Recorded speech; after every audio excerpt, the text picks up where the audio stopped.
But to continue with this story, we're going to bring in Ali Vaez, the Iran project director and senior advisor to the president at the International Crisis Group. Ali, thank you so much for joining us on the program. To be with you. So a third night of airstrikes on both sides, damage and death tolls mounting. What will it take to get Iran and Israel to back down? Look, I think there are only two ways that this would end. One is that a new equilibrium is created, a balance of terror where both sides come to the conclusion that the cost of continuation outweighs the potential benefits of it. The second scenario is a scenario in which this expanding and escalating tit for tat would end in a situation that the energy markets are rattled even further than is the case right now. And President Trump starts getting worried about the gas prices at the pump in the United States and the political backlash that that would create, especially within his base. And then moves to pull the plug on Prime Minister Netanyahu's ability to continue this conflict. Now, one of Israel's goals has been to hobble Iran's nuclear program. They've struck multiple sites in Iran, but some of those sites are far underground. So how much impact can Israel's actions really end up having on Iran's nuclear capabilities?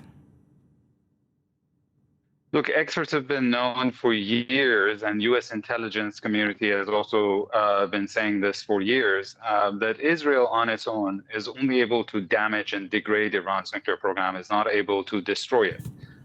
Some of these bunkered facilities could only be affected by massive ordnance bombs, these bunker buster weapons that the United States only possesses.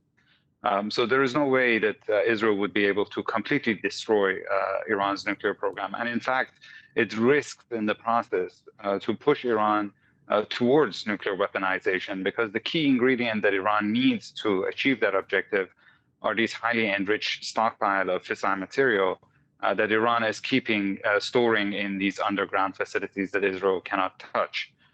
So this could become a self-fulfilling prophecy if it continues and a diplomatic solution is not found.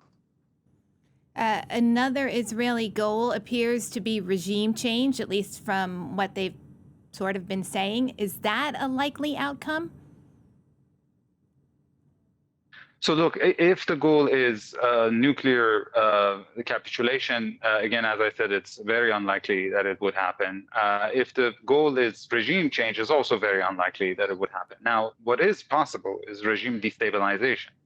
If Israel continues assassinating senior leadership in Iran and basically prevents the Iranian regime from being able to deliver services even to its own core constituents, then yes, there is increasing risk of uprisings. And if Israel starts arming some of the minority separatist groups in Iran, then it is possible that Iran would descend into some sort of civil strife, which might be the solution that Israel is seeking. Because if Iran becomes another Syria, another Yemen, another Lebanon, then it would have to be internally focused and would not be able to project power beyond its borders and challenge Israel. And one could argue that in the long run, destabilization of a country of 90 million is not in Israel's interest.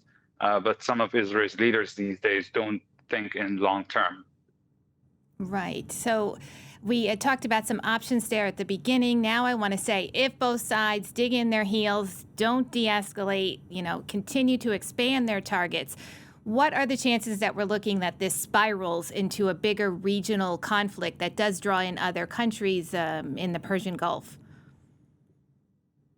So if you think about the escalation ladder, it started first by Iran and Israel targeting more or less military sites. Now it's expanding to energy infrastructure. It could then expand to critical infrastructure.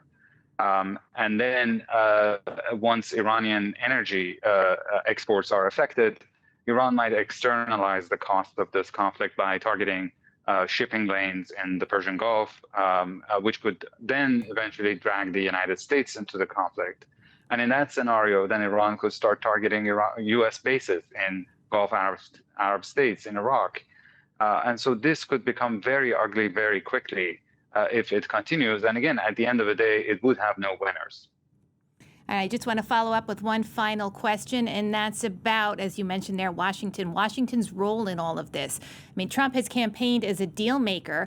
Originally, both sides were supposed to be meeting today to discuss terms of a nuclear negotiation, a possible deal there. Obviously, this, precluded that.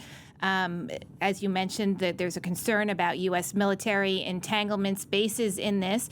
But he's been giving mixed messages about what the U.S. position is. So what could Washington do in this situation? Well, President Trump, in fact, is the only world leader who can stop this from escalating further. That requires a dual approach of holding Israel back by threatening that if Israel continues this conflict, which puts American lives at risk, whether it's Americans who live in Israel or American soldiers in the region, he would stop provision of offensive weapons to Israel. But he also has to hold Iran back by threatening that if Iran continues this cycle of escalation, that the U.S. will get involved. And he also has to put a positive incentive on the table for the Iranians, a reasonable nuclear deal and sanctions relief. That's the only way that this could stop as early as President Trump decides.